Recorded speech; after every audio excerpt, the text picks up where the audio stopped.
देखा 124 अंकों की अच्छी खासी स्ट्रेंथ वहां देखने को मिली है।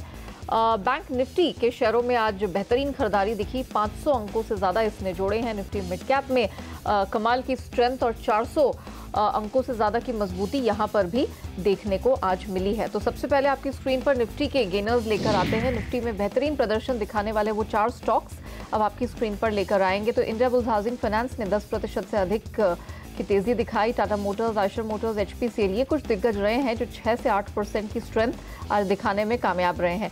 लेकिन आज के मजबूत मार्केट में कुछ गिरने वाले स्टॉक्स भी रहे, हालांकि गिरावट बहुत कम है, तकरीबन आधे से 2.5% तक की कमजोरी दिखी है। विप्रो 3.25% कमजोर होकर बंद हुआ है। इन्फी में भी 1.25% की आज कमजोरी देखने को मिली है।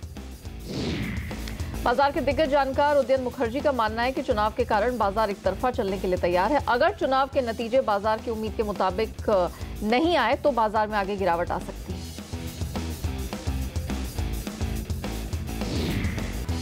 बैंक निफ्टी और निफ्टी के बाद अब निफ्टी आईटी में भी वीकली ऑप्शन एक्सपायरी होगी। 11 मार्च से निफ्टी आईटी में वीकली ऑप्शंस में ट्रेडिंग शुरू होगी और 14 मार्च को पहली एक्सपायरी देखने को मिलेगी।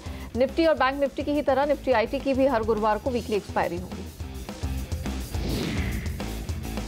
चीन के बाद अमेरिका ने अब टैरिफ को लेकर भारत पर निशाना साधा है। राष्ट्रपति ट्रंप ने धमकी दी है कि भारत अगर अमेरिकी उत्पादों पर टैरिफ नहीं घटाता है तो जनरलाइज सिस्टम ऑफ प्रेफरेंस यानी कि जीएसपी खत्म हो जाएगा। भारत को 2 महीने में यूएस उत्पादों पर ड्यूटी घटाने को कहा गया है। आपको बता दें कि जीएसपी के तहत यूएस में कई उत्पादों का ड्यूटी फ्री इंपोर्ट होता है। भारत से यूएस को अहम एक्सपोर्ट होने वाले सामानों में organic chemicals, garments, textile, cloth और फुटवेयर, चाय, कॉफी शामिल है। भारत को यूएस से मिली धमकी पर भारतीय वाणिज्य सचिव का कहना है कि जीएसपी के हटने से भारत को ज्यादा नुकसान नहीं होगा। वाणिज्य सचिव अनूप वधावन का कहना है कि भारत के टैरिफ ऊंचे नहीं हैं।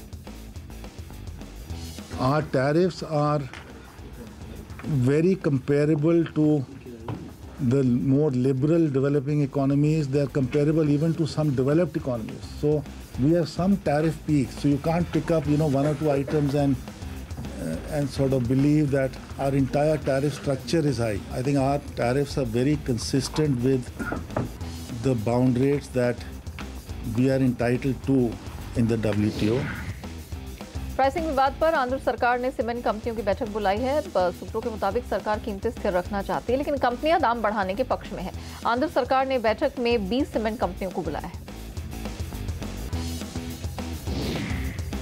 अमेरिका में जेएलआर की उम्मीद से बेहतर बिक्री से टाटा मोटर्स में कुछ अच्छी तेजी देखने को मिली। फरवरी में यूएस में जेएलआर बिक्री 29% बढ़कर 11,616 यूनिट रही है। वहीं यूके में फरवरी में जेएलआर बिक्री 14% बढ़ी है।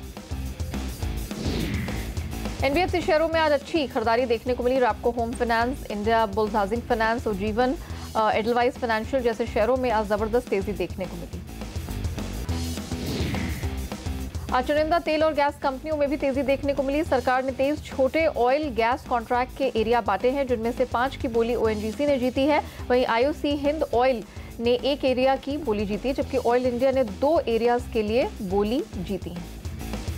फिक्की प्रेसिडेंट संदीप सोमानी का कहना है कि वित्त मंत्री ने कॉर्पोरेट टैक्स घटाने का भरोसा दिया है। उनका कहना है कि राजस्व बढ़ा तो कॉर्पोरेट टैक्स कम हो सकता है। साथ ही उन्होंने जानकारी दी है कि वित्त मंत्री को डेवलपमेंट का रोड मैप सौंपा जा चुका है।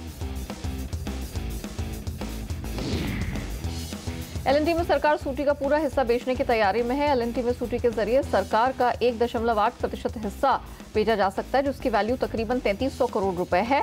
विनिवेश लक्ष्य पूरा करने के लिए दीपम 31 मार्च से पहले 2000 करोड़ के शेयर बेच सकता है।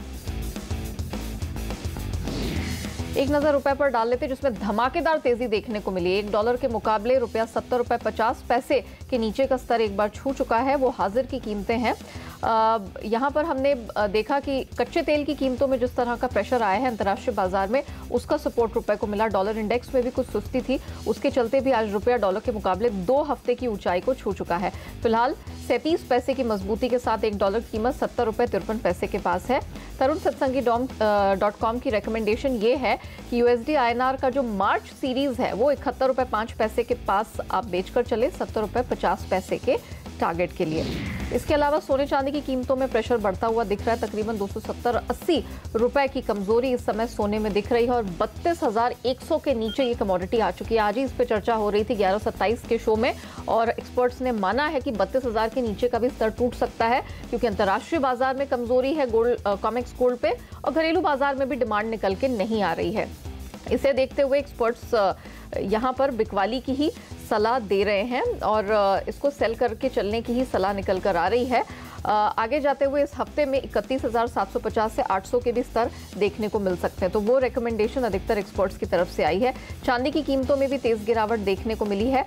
चांदी फिलहाल जो करंट कॉन्ट्रैक्ट है, मार्च कॉन्ट्रैक्ट, वो 37,885 के पास ट्रेड कर रहा है। सुबह के सत्र में 38,000 के ऊपर ही ये ट्रेड करता हुआ दिखाई दे रहा था। कच्चे तेल की कीमतों की बात करें तो यहाँ पर भी तेज प्रेशर हमने बनता हुआ देखा है। रुपए में जो स्ट्रेंथ आई है उसके चलते दोहरा दबाव फिलहाल 3,972 के पास कारोबार हो रहा है। एक्सपर्ट्स को लगता है कि मार्च कॉन्ट्रैक्ट में प्रेशर और जारी रहेगा। 3,960 तक नीचे टारगेट देखने को मिल सकता है। बेस मेटल्स की कीमतों में आज जबरदस्त तेजी देखने को मिली थी। खासतौर से निकल पर फोकस था, जो 6 महीने की ऊंचाई के पास ट्रेड कर रहा है। 951 रुपए के आसपास कारोबार होता हुआ दिख रहा है और तेजी आई थी, लेकिन मजबूत रुपए के चलते इस तेजी पर ब्रेक सा लग गया है। दरअसल एलएमई निकल में हमने स्ट्रेंथ आते हुए देखी, सप्लाई की किल्लत और स्टेनलेस स्टील की कीमतों में तेजी से निकल को सपोर्ट मिला। कॉपर में भी स्ट्रेंथ हमने बनते हुए देखी, क्योंकि एलएमई गोदामों में कॉपर की जो इन्वेंट्री है वो 14 साल के निचले स्तर पर है, तो इनसे दोनों मेटल्स को सपोर्ट मिल रहा है, लेकिन एक मिला जुला सा ही सेंटिमेंट आज दिखा है। कॉपर मार्च वायदा, हालांकि तरुण सत्संगी.com की तरफ से बिकवाली की रिकमेंडेशन, ये कमोडिटीज पूरे साल बहुत तेजी से चढ़ी है, थोड़ा कूल ऑफ का दिन। 462 रुपए के पास सेल की रिकमेंडेशन है और 454 रुपए का डाउन साइड टारगेट देखने को मिल सकता है। वहीं जिंक की बात करें, यहाँ पर भी आज दिन भर सुस्ती हावी रही है। प्रेशर यहाँ भी दिखेगा। जो एक्टिव कॉन्ट्रैक्ट है उसे बेचकर चलने की सलाह। 194-193 रुपए तक का डाउन साइड टारगेट यहाँ देखने को मिल सकता है। तो इस बुलेटिन में फिलहाल इतना ही। मुझे दीजिए इजाजत। नमस्कार।